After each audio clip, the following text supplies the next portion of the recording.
Verilmiş cümlə ilə bağlı cədvəldəki uyğunluğu müəyyən edin.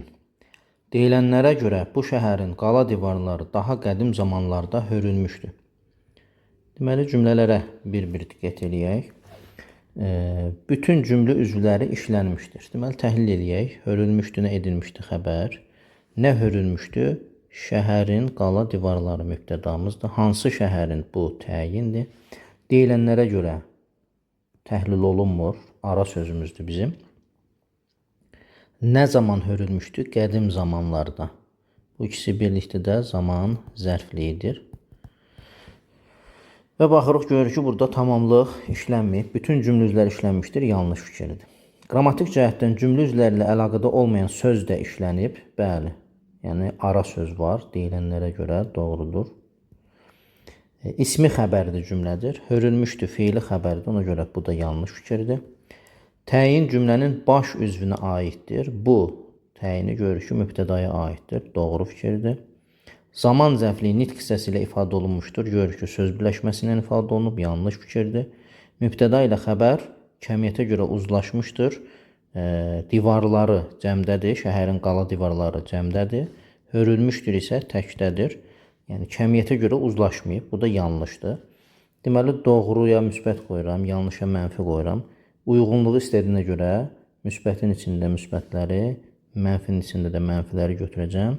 Deməli, düzgün cavab 2, 5 və 6 olacaq. Düzgün cavab A bəndi. Cümlələrdən hansında mürəkkəb adın yazılmasında səhvə yol verilmişdir? Diqqət eləyək. Ölkəmizin əsas universitetlərindən biri də Bakı Dövlət Universitetidir. Mürəkkəb adımız budur, yazılışı doğrudur. Gələn qonaqlar üçün Azadlıq prospektində mənzil tutulmuşdu. Azadlıq prospekti doğru yazılıb. Biz şairin Vaqif piyesini diqqətlə oxuyub təhlil etdik. Burada diqqət eləməli olduğumuz məqam nə idi? Vaqif piyesi, piyes adı dırnaq içərisində yazılmalıdır. Bu yanlış yazılıbdır. Təbriz mehmanxanası şəhərin ən yaxşı yerində yerləşir. Təbriz mehmanxanası doğru yazılıb. Ölkə rəhbəri elm sahəsində fərqlənənlərə tərəqqi medal verilməsi ilə bağlı sərəncam imzaladı. Burada da medal adı doğru yazılıb. Deməli, yanlış olan C bəndi olacaq.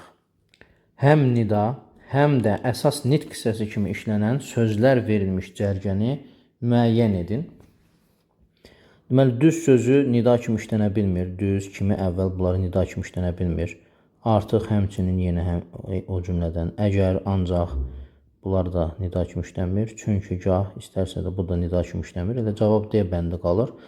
Ay sözü həm isim, həm nida kimi, vay sözü yas mənasında isim nida kimi, oy sözü feil və isim, feil və nida kimi işlənə bilir. Deməli, düzgün cavab D bəndi olacaq. Həmcins tamamlıq işlənmiş cümləni müəyyən edin. Eşitdiyi bu söhbətlər, oxuduğu hekayələr onda başqa bir düşüncə yaratmışdı. Yaratmışdı. Nə yaratmışdı? Yəni, yaradan nədir? Burada nə sualına cavab verən bu da var, amma düşüncəni yaratmışdı. Bu tamamlıqdır. Nə yaratmışdı bu düşüncəni? Hekayələr, söhbətlər, həmcins mübtəda var burada. Fərman şəhər haqqında öz təəssüratlarını müxtəlif qəzetlərdə, mətbuat orqanlarında yazmışdı. Nədə yazmışdı qəzetlərdə? Nədə yazmışdı? Mətbuat orqanlarında. Ona görə burada həmcins tamamlıq götürür. Biz buna harada deyəmərik, çünki qəzet və mətbuat orqanı əşya məzmunu bildirir. İndi hər şəhərdə, hər kənddə abadlıq işləri görülür. Kənddə və şəhərdə sözləri həmcinsdir və bu zərflikdir. Birdən başa düşdü ki, onu kimsə çağırır, yardıma səsləyir, çağırır, yardıma səsləyir hissəsi həmcinsdir, bu da xəbərdir. Heç kimin görmədiyi, heç kəsin yaşamadığı bu düzənlikdə yeni mənzil tikmək qərarına gəlmişdi. Deməli, heç kimin görmədiyi, heç kəsin yaşamadığı.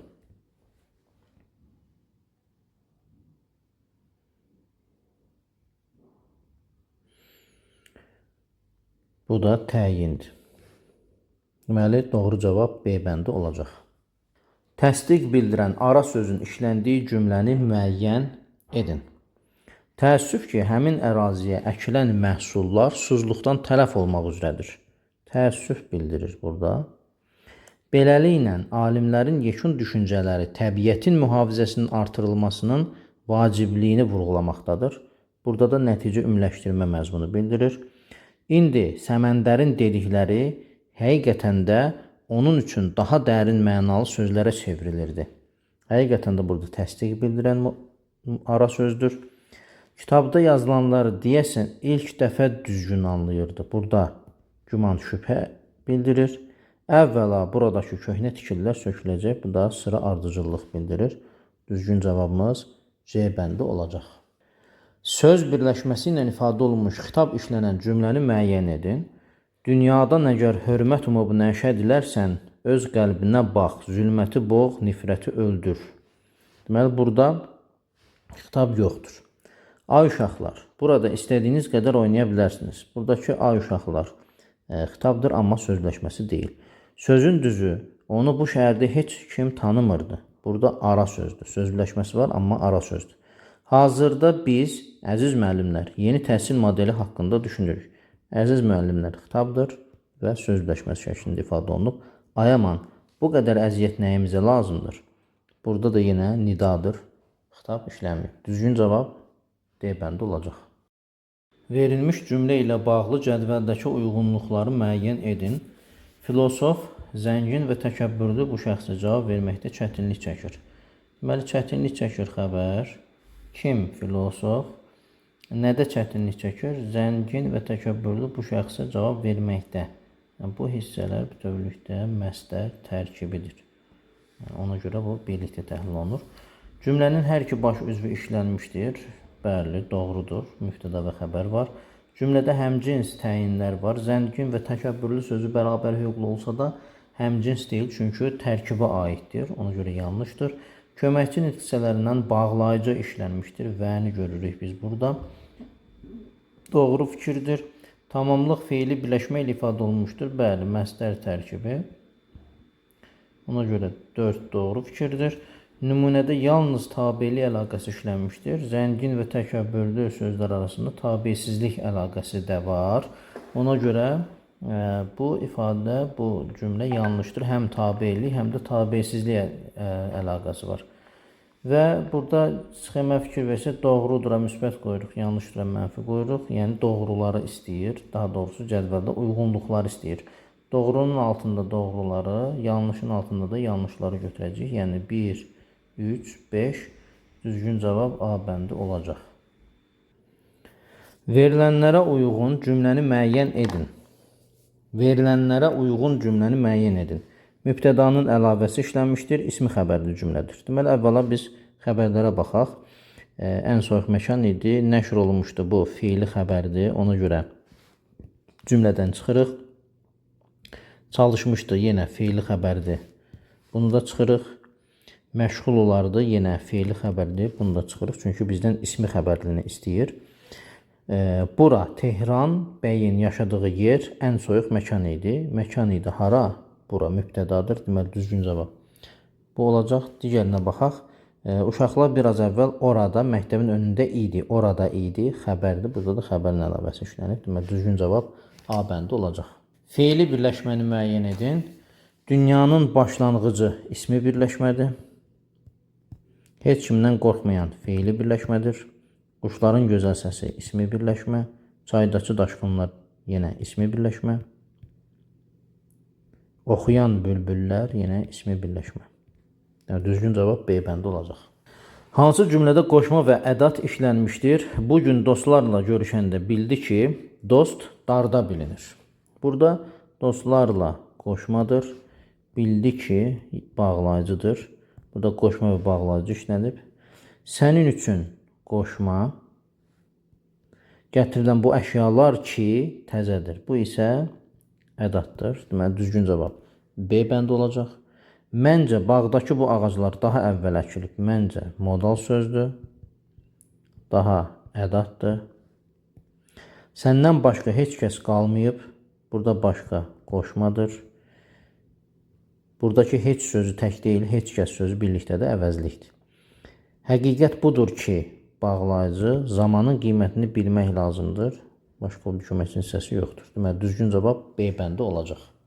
Mətnə əsasən ardıcıllığı müəyyən edin. Edilənlərin başa qalxılması, zəhmətlə bişən çörək ətri, məclislərin bəzəyi, Mirzə Valehə ayrılmış ən gözəl otaq. Deməli, burada əsərin əvvəl hissəsində Mirzə Valehə ayrılmış ən gözəl otaqdan danışılır. Ona görə 4 əvvələ keçməlidir. Ondan sonraki hissələrdə Mirzə Valehin ikinci abzasda qeyd olunur. Mirzə Valeh məclislərin bəzəyidir, onu xüsusi şəkildə dəvət edirlər filan. Ona görə ondan sonra gəlməlidir 3-cü maddə.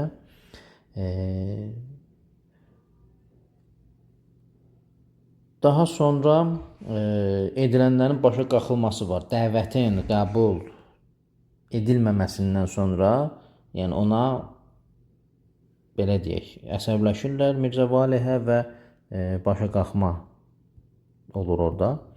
Və daha sonra zəhmətlə bişən çörəyin ətri, yəni ən sondakı hissə. Ona görə 4, 3, 1, 2, yəni düzgün cavab C bəndi olacaq. Üzərində rəqəm yazılmış sözlər əsasında uyğunluğu müəyyən edin. Həmin sözlərə diqqət eləyək. Birinci söz ayırmışdı sözüdür. Hansı mənada işlənib? Hatəm xan imarətindəki ən gözəl otağı əvvəldən Mirzə Valeh üçün ayırmışdı. Yəni Mirzə Valehə vermişdi mənasında, onun üçün nəzərdə tutmuşdu.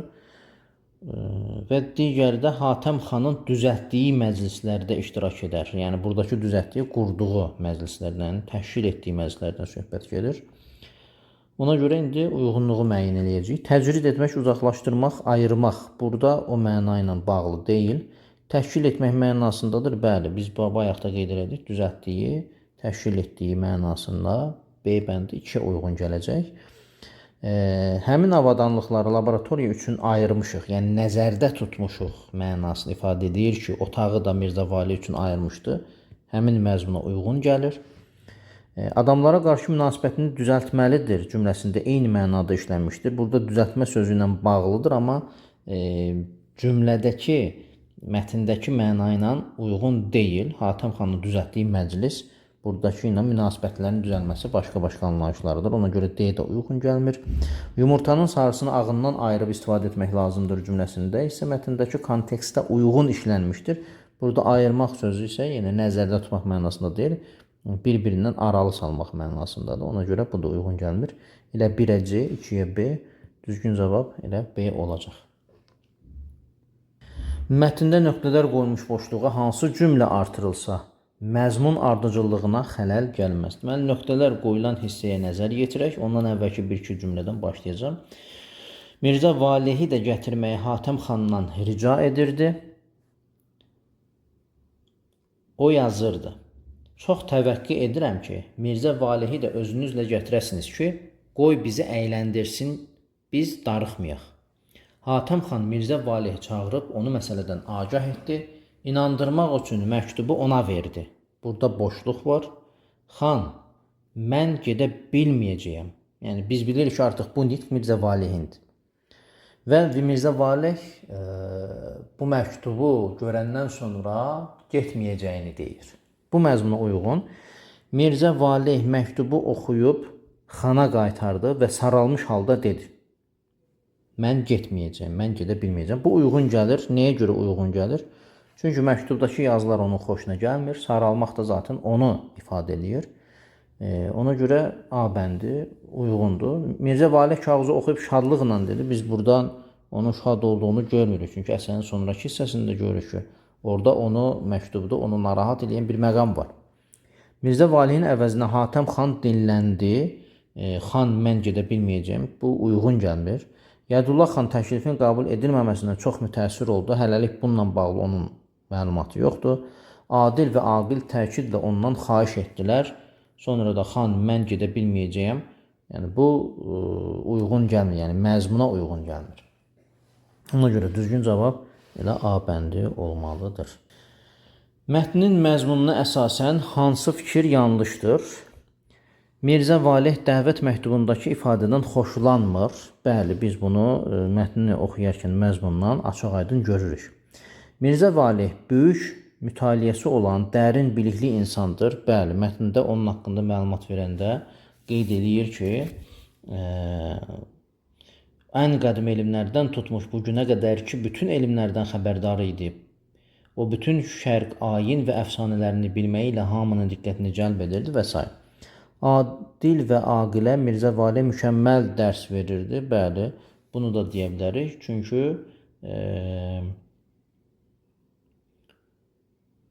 onun yetirmələri olan adil və aqil isə öz fərasəti, qabiliyyəti və gözəl nitqi ilə hər kəsi heyran edirdi. Deməli, ən gözəl şəkildə onları da tədris verir ki, dərs deyir ki, onlar da bu şəkildə cəmaatın diqqətini cəlb edirlər. Yadullah xan da elmə, biliyə yüksək qiymət verən şəxslərdəndir. Biz bunu görə bilmirik. Çünki orada Mirzə Valehi necə deyək, dəvət edərkən əyləndirmək məsələsidir. Yəni alim bir insanın başqalarını əyləndirməsi bu uyğun ifadə deyil. Yəni o yersiz ifadədir. Ona görə biz bunu demirik. Mirzə Valeh Hatəm xanın evindəki dəbdəbə olmadan yaşamağı daha üstün hesab edir. Bəli, əsərin son hissəsində, sonraki hissəsində biz bunu görmüş oluruq. Deməli, düzgün cavab D bəndi olacaq. Mətnə əsasən hansı suala cavab tapmaq mümkün deyil?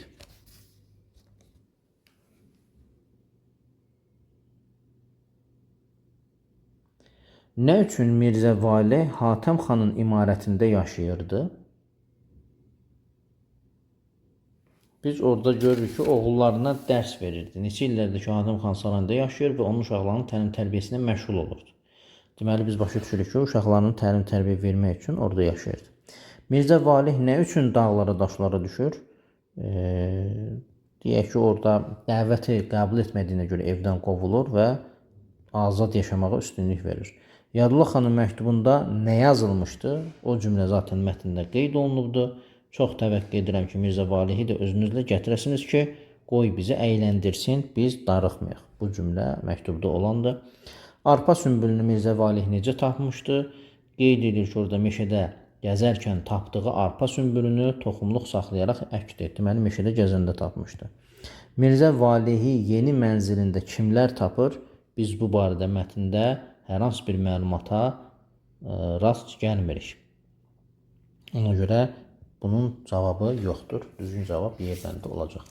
Mətnin məzmununa əsasən cədvəli tamamlayın. Deməli, nəticə verilib. Mirzə Valeh hamının diqqətini cəlb edirdi. Onun diqqəti cəlb eləməyinin səbəbi nə idi? Qeyd oluna bilər ki, bütün şərq ayin Mirzə Valeh bütün şərq ayin və əfsanələrini bilirdi. Buradakı təbii ki, məlumatları genişləndirmək olar. Qədim elmlərdən xəbərdar idi deyə bilərik. Xəyyamın rübailərini, Füzulinin qəzəllərini mükəmməl bilirdi. Ağıllı və kamallı idi deyə bilərik. Mirzə ən qədim elmlərdən tutmuş bu günə qədər ki, bütün elmlərdən xəbərdar idi deyə bu cümlələri genişləndirə bilərik bu fikri. Mirzə Valehin dəvətə razılıq verməməsi Hatəm xanı əsəbləşdirir. Nəticədə nə baş verir? Hatəm xan etdiyi yaxşılıqları Mirzənin başına vurub onu evdən qovur deyə bilərik. Mirzə Valeh saraydan çıxıb meşəyə üz tutur. Mirzə Valeh saraydan uzaqlaşır. Mirzə Valeh dağlara, daşlara düşür və s. kimi fikirlər də yazıla bilər. Burada deyə bilərik, Mirzə Valeh saraydan çıxıb meşəyə və yaxud da ki, dağlara üz tutur və yaxud da ki, saraydan qovulur da deyə bilərik. Mətndə qarşısında işarələr qoyulmuş ifadələrin qarşılıqlarını qeyd edin. Deməli, ifadələrə baxaq. Otaq başdan başa şərq üslubu ilə bəzənmişdir. Buradakı üslub tərz mənasındadır. Şərq tərzində tərz, sonra forma, metod deyə bilərik, şərq metodunda, dəstxət də deyə bilərik. Sonra ziyafət sözünə baxaq. Deyir ki, Yadullah xan bir ziyafət düzəltmək və vaxtını keçirmək qərarına gəlir. Burada da ziyafət təbii ki, qonaqlıq deməkdir. Qonaqlıq. Nə yazıla bilər? Məclis yazıla bilər. Sonra şənlik yazıla bilər və s. Sonra təvəqqə edirəm ki, təvəqqə xahiş deməkdir burada. Yəni xahiş, rica. və s. Bunlar qeyd oluna bilər. Mətndə çərçivə daxilində verilmiş cümlənin mənasını izah edin. Deməli, çərçivə daxilində verilmiş cümlə nə idi? Qeyd olunur ki, o qalın, qaranlıq meşəyə çatdığı zaman daha qəti qərara gəlirdi. İndi çərçivə daxilindəki cümlə budur. Minnətsiz çörək, sərbəst ölmək. Yəni, minnətsiz çörək, sərbəst ölmək nə deməkdir? Yəni, bunun mənasını şərh eləmək istənilir. Deməli, nə deyə bilərik? Deyə bilərik ki, insan üçün öz zəhməti ilə qazanılan, çünki orada görürük ki, o artıq öz zəhməti ilə, əkib becərməklə qazanılan bir ruzidən danışır və onun arxasınca gedir. Qazanılan az miqdarda ruzi,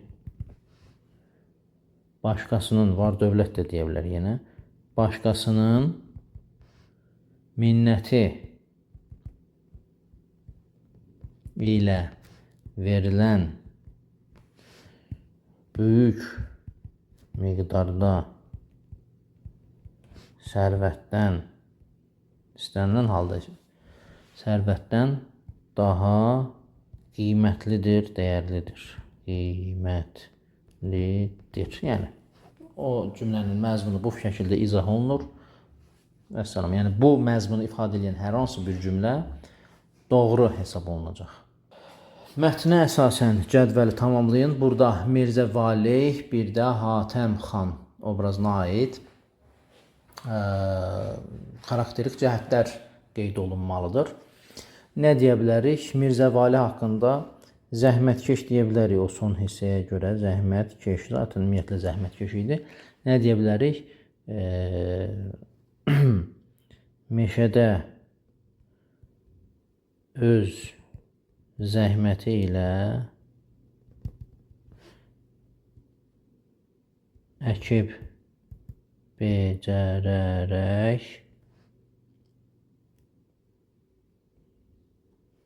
ruzisini təmin edir. Başqa nələr də yazıla bilər? Yəni, sadəcə zəhmətkeşlik yox. Ləyaqətlidir deyə bilərik, qürurlu da deyə bilərik. Məsələn, nəyə görə? Yadullah xanın məktubundakı bizi əyləndirsin ifadəsini, sözünü özünə təhqir kimi qəbul edir. Və bu, onun qürurluluğunu göstərir. Sonra azadlıqsevər deyə bilərik. Saraydakı minnətlə yaşamağı qəbul eləməyib, oradan imtina edir və gedir meşədə öz zəhməti ilə yaşamağa davam edir. Sonra dərin bilikli, ağıllı deyə bilərik. Çünki təkcə müəllim deyil, həm də şərq fəlsəfəsini, qədimi elmləri, klassik ədəbiyyatı dərindən bilən bir insan idi deyə bilərik. İradəli də deyə bilərik. Niyə? Çünki öz iradəsi ilə meşədə zəhmətlə qazanmağa davam edir. Mütəvazi deyə bilərik. Dəbdəbədən asanlıqla imtina eləyə bilir, məsələn. Yəni, orada saraydan imtina eləmək ona heç də çətin gəlmir. Tərəddüd eləmədən saraydan da ayrılır və heç geri də baxmır. Yəni, bu xüsusiyyətlər var deyə bilərik. Sonra Hatəm xan ağa haqqında nə deyə bilərik? Məsələn, qədri bilməz deyə bilərik. Niyə qədir bilməz deyə bilərik? Uşaqlarını illərdir tərbiyə eləyən, uşaqlarını illərlə tərbiyə edən insanın zəhmətini heçə sayır. Yəni, bir dənə o dəvəti qəbul eləməməsinə görə heçə sayır. Sonra saxta nəzakət sahibi deyə bilərik. Saxta nəzakət, yəni nəzakəti saxta olan. Başlanğıcda Mirzəyə ən gözəl otağı verir, amma yəni hörmətdən deyil də, yəni öz, necə deyək, insanlar yanında özünü yaxşı göstərmək üçün elədiyini görürük. Çünki o məsələdə ən sonunda minnət eləməsi, onun başına qalxması bunu göstərir. Səbirsizdir deyə bilərik. Niyə? Dəvəti qəbul eləmədin deyən kimi əsəbləşir və onu qovur. Təkəbbürlüdür deyə bilərik. Qürurlu, təkəbbürlü. Bu artıq başqa mənada qürurlu, təkəbbürlü. Çünki Mirzə Valehə şərait yaratdığı üçün o belə düşünür ki, yəni onun hər dediyini yerinə yetirməlidir və yerinə yetirməməsi, azad seçim haqqının olmaması yəni onun üçün normal görsənir. Bunları qeyd edə bilərik. Mətndə altına xətt çəkilmiş cümlələri mətnin aid olduğu üslubun xarakteri xüsusiyyətlərinə əsasən zənginləşdirin. Təbii ki, burada biz nəyi düşünməliyik? Mətnin üslubunu düşünməliyik əvvəla. Mətnin üslubu nədir? Bədii üslubdadır. Bədii üslubda olduğuna görə deməli biz bədiilik yaradacaq ifadələrdən istifadə eləməliyik. Birincisi, Mirzə Valih neçə illərdir ki, Hatəm xanın sarayında yaşayır və onun uşaqlarının təlim-tərbiyəsi ilə məşğul olurdu. Bu hissəyə nə qeyd edə bilərik? Məsələn, Hatəm xanın göz qamaşdıran ehtişamlı sarayında deyə bilərik. Hətta orada yaşayır sözün yerinə onu çıxarıb yerinə ömür sürür deyə bilərik. Ömür sürür. Çünki bu da məcazilik yaradır. Sonra uşaqların təlim tərbiyəsi ilə məşğul olurdu. Nə edə bilərik? Uşaqlarının mənəvi dünyasını zənginləşdirirdi. Bax, bunun özü də yenə məcazilikdir. Bu birinci cümlədə bunlardan hər hansı biri edilərsə kifayət eləyir. Sonra o birisi bu yerdə qədimdən qalan yarı uçulmuş bir yeri özünə istehkam seçdi. Bu var. Məsələn, bu yerlə bağlı nə deyə bilərik? Böyük bir dağa çatdı, meşədədir və s. axır. Məsələn, deyə bilərik ki, bu yerdə səssizlik hökm sürür. Düzdür? Sükutun hökm sürdüyü bu yerdə. Sükutun hökm sürdüyü bu yerdə. Yəni, o davamı olmadı deyə bilərik. Sonra nə deyə bilərik? Yarı uçulmuş bir yeri. Məsələn, nə deyə bilərik? Qədimdən qalan yarı uçulmuş bir yeri. Nə deyə bilərik? Qədimdən qalıbsa zamanın amansız pəncəsində deyə bilərik məsələn. Zamanın amansız pəncəsində. Çünki bu abidələr, yerlər zamanla uçulur da. Zamanın amansız pəncəsində uçulmuş bu yeri özünə istehkam seçdi və s. Yəni bu məzmunda cümlənin məzmunu ilə əlaqədar məcazi mənalı ifadələr artırılmalıdır. Mətndə üzərində rəqəm yazılmış hansı sözün kontekst daxili qarşılığı doğru verilməmişdir? Deməli, birinci sözə baxırıq.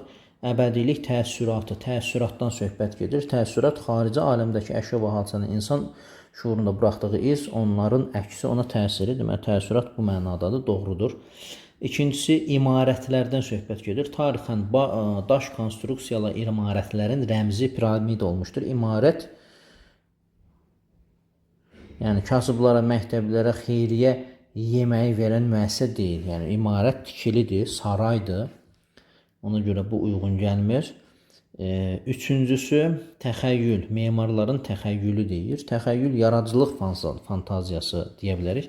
Çünki orada fikir verək, yarandıqca memarların təxəyyülü üçün geniş imkanlar açıldı və onlar daha ənənəvi, arxaik görünüşlü piramidaya bir yığın daş kimi baxmaq istəmirdilər. Yəni burada artıq fantaziyadan söhbət gedir. 4-də təbiətən romantik memar olan Niemeyer iddia edir ki, yəni təbiətinə görə, xasiyyətinə görə xasiyyətcə mənasındadır, doğrudur. Və 5-incisi beynəlxalq müsabiqəyə 200-dən çox müxtəlif səpkili layihə, səpkili sözüdür, müxtəlif layihə təqdim edilmişdir. Müxtəlif səpkili layihə, müxtəlif üslublu, müxtəlif xarakterli, formalı, tipli, bu da doğrudur. Deməli, düzgün cavab B bəndi olacaq. Mətnə əsasən cədvəldəki uyğunsuzluqları müəyyən edin deyilir. Deməli, çevrilmiş piramida şəklində olan tikili tək deyil. Bəli, çünki orada bir neçə piramidanın çevrilmiş formasında olan abidədən danışılır. İllər ötsə belə memarlar öz baxışlarını dəyişmək niyyətində deyildilər, səhvdir. Çünki orada qeyd edilir ki, bu tikililər memarların təxəyyülünü də dəyişir. Hətta onlar bunlara sabit bir gözlə baxmaq istəmirdilər. Deməli, o niyyətində deyirlər, yanlış ifadədir. 3-ə keçirik. İlk çevrilmiş piramida Kanadanın pavilyonu idi. Bu yanlış fikirdir. Nəyə görə? Çünki Qeyd edilir ki, ilk çevrilmiş piramida layihəsi 54-cü ildə Oskar Niemeyer verdi Karakas şəhərində Venezuelada müasir İncəsənət Muzeyi. İkinci cəhd isə artıq Kanadaya aid idi. Bu ikinci olmalıdır, ilk deyildi. Ona görə yanlışdır. Niemeyerin fikrində verdiyi layihə əsl memarlıq nümunəsi idi. Bəli, doğrudur. Onun fikrincə əgər piramidalar sonsuz səmaya doğru açılırsa, bu həm funksional, həm də estetik tələblərə cavab verir. Yəni bu mükəmməl abidə kimi nəzərdə tutulur. Doğru fikirdir. 5-ci fikrə baxaq. Ölkəmizdə də piramida formasında tikililərə rast gəlmək mümkündür. Doğru fikirdir. Mətnin son abzasında bu barədə qeyd var. Metro ilə bağlı. Qədim Misirdə piramidaların tikilməsini fironlar vəsiyyət etmişdir. Yəni bunu dəqiq görmürük. Yəni sadəcə Misirdə yaranmış piramidalar fironların qəbri olubdur. Biz düşünə bilərik ki, yəqin ki, onlar vəsiyyət ediblər ki, biz öləndən sonra bu formada bir abidə tikin. Ona görə bu da ehtimal kimi nəzərdə tutula bilər. Deməli, uyğunsuzluq istədiyinə görə doğruda müsbət, yanlışa mənfi ehtimalda sual qoyduq. Buna uyğun gəlməyən, doğruda uyğun gəlməyən 2-dir. Yanlışda uyğun gəlməyən 4-dür. Ehtimalda da uyğun gəlməyən 5-dir. Yəni 2, 4, 5 Y bəndi olacaq. Mətnin əsas hissəsini xarakterizə edən ən uyğun fikir hansıdır? Yəni mətnin əsas hissəsində nədən danışılır? Biz orada gördük ki, Misirdə tikilən ənənəvi piramidalar müasir dövrdə artıq fərqli formaya çevrildi. Yəni çevrilmiş piramida formasına keçdi. Ona görə də klassik piramida formasını müasir dövrdə keçdiyi təkamül yolu deyə bilərik. Yalnız Misirdə mövcud olduğunu sübutu deyənmirik, çünki bundan danışılmır. Salvador Dali'nin memarlıq layihələrində iştirakı bu, yəni o boyda hissənin əsası deyil. Daş konstruksiyalı binaların müasir texnikadan daha üstün olması belə bir məqamla ümumiyyətlə demək olar ki, həmin abzas əsas hissə bunu əsas götürmür. Metronun İçəri şəhər stansiyasının tikilmə tarixi də burada öz əksini tapmayıb. Yəni düzgün cavab B bəndi olacaq. Mətnin üslubu ilə eyni üslubda olan nümunələri müəyyən edin. Deməli, əvvəla biz nəyi müəyyən etməliyik? Mətnin üslubunu müəyyən etməliyik. Mətnin üslubu publisistik üslubdadır. Piramidanın yan səthinin sahəsi oturacağın perimetri ilə apofeminin hasilinin yarısına bərabərdir. Bu görür ki, elmi üsluba aid bir cümlədir. Deməli, bir getdi. Memarlıq tarixində xüsusi əhəmiyyət olan bu möhtəşəm abidələr keçmişlə gələcək arasında sarsılmaz bir körpü rolunu oynayır.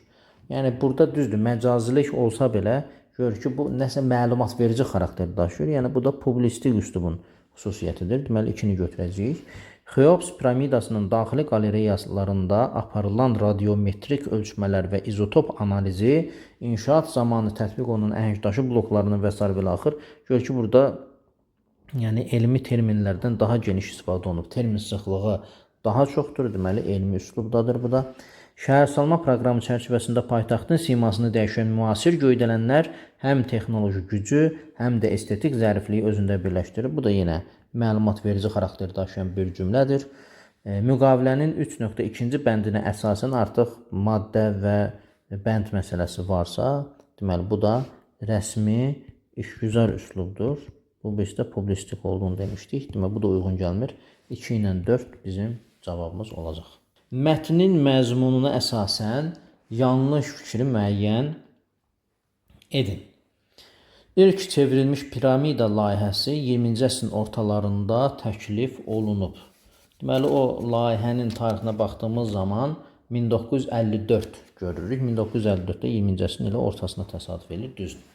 Qədim Misir piramidaları həm sükunət, həm də əbədilik təəssüratı yaradırdı. Yenə mətnin giriş hissəsindəki sual bunu göstərir. Bəlkə sükunət, tarazlıq və əbədilik təəssüratı yaratdığına görə üstünlük verilib piramidaya. Bu doğrudur. Parisdəki Büllur piramida layihəsi 200-dən çox müraciət arasından seçilmişdir. Deməli, orada da baxırıq 200-dən çox müxtəlif səvkili layihə təqdim edilmişdir. Münsiflər heyətinin bəyənib seçdiyi ən parlaq ruhlu layihə beləcə də adlandırılır Büllur piramida. Deməli, bu da doğru fikirdir. Oskar Niemeyerin fikrincə müasir piramidalar həm də heykəltaraşlıq nümunəsidir. Bəli, onun fikri belə idi.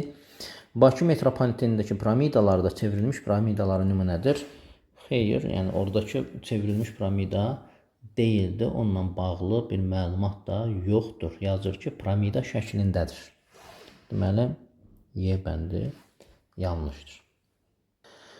Köhnəyə rəğbət olsaydı, bazara təzə naxış gəlməzdi fikrini mətnlə əlaqələndirərək izah edin. Deməli, burada köhnəyə rəğbət deyərkən o dəqiqə ağlımıza Misir piramidalarının köhnə quruluşu, yeni layihənin, yeni naxış, təzə naxış məsələsi isə piramidanın çevrilmiş formasıdır. Ona görə biz bu məqama əsaslanmalıyıq. Deməli,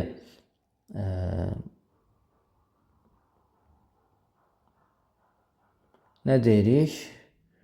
İnsanlar həmişə eyni şeyi sevsəydilər, fərqliliklər yaranmazdı. Bu cümlənin izahıdır və mətnlə əlaqələndirildi. Mətndə də memarlar daş piramidalara münasibəti, baxışı dəyişərək sonrakı vaxtlarda onların çevrilmiş nümunələrini yaradırlar. Və beləliklə də yenilik ortaya çıxır deyə bilirik. Mətndə verilmiş məlumatlar əsasında Eyler-Venn diaqramının hər bir hissəsinə ən azı bir fikir yazın. Deməli, Misir piramidaları, bir də Karakasdakı müasir incəsənət muzeyi haqqında məlumat. Bunlar qarşılaşdırılacaq. Deməli, nə deyə bilərik? Misir piramidalarının əsasiyyəti nə idi? Fironların məzarı kimi istifadə olunub. Fironların məzarı kimi istifadə olunub və yaxud da ki, tikilib. Başqa da yaza bilərik orada. Klassik oturacağı üstə dayanan və daxili əsasən necə deyək, boş olan, dolu olan kütlədir. Yəni içində çoxlu, deyək ki, nələrsə var. Sonra nə deyə bilərik? 100 minlərlə qulun ağır əməyi ilə ucaldılıbdır. Uzun illər ərzində ucaldılıb deyilə bilər. Başqa, əsasən daş konstruksiyadan ibarət idi. Hər bir daşın çəkisi bir neçə ton idi. Bunları deyə bilərik. Mən bir dənəsini yazdım, kifayət eləyir. Sonra müasir piramidalara nə deyə bilərik? Deyə bilərik ki, bu İncəsənət muzeyi ilə bağlı beton, şüşə və metal kimi müasir inşaat materiallarından hazırlanır deyə bilərik. Sonra başqa, bunların hər ikisi də piramida formasında olur. Hər ikisi də piramida formasında olur. Yəni, bura müxtəlif fikirlər də yazıla bilər yenə. Müddəa və fakt məsələsinə gəlirik. Burada diqqət edəcəyimiz məsələ nədir? Yəni, burada birinci fakt oxunmalıdır. Yəni, bu nəyi deyir? Ümumiləşdirmək olar. Ora bu fikir yazılmalıdır. Sonra bu fikirlə uyğun yenə faktlar yazılmalıdır. Məsələn, baxırıq, piramidalar artıq sükunət və ölüm rəmzi olaraq məzarlar deyil, insanların aktiv istifadə etdiyi ictimai məkanlardır. Deməli, piramidalara münasibət dəyişir. Düzdür? O zaman nə deyirik? Müasir memarlıqda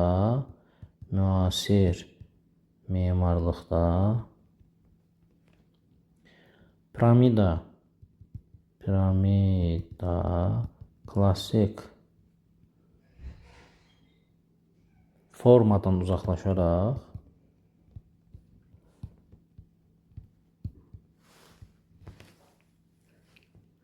uzaqlaşaraq. Deməli, yeni məna uzaqlaşaraq yeni məna qazanmışdır. Deməli, bu fikri bu faktla təsdiq etmək olar. İndi isə nə edirik? Dəyişdiririk. Məsələn, Misir piramidalarında içərisi doluydu, düzdür? Müasir piramidaların, deyə bilərik ki, müasir piramidaların daxili hissəsi tamamilə boşdur. Yəni, keçmiş zamanlarda doluydu, bir şeylərlə doldururdular, nəyinəsə, içində bir şeylər qoydular, burada isə boşdur. Və yaxud da ki, başqa nə deyə bilərik?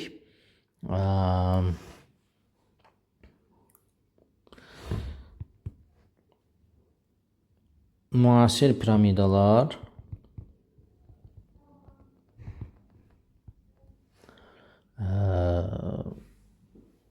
şüşə, büllur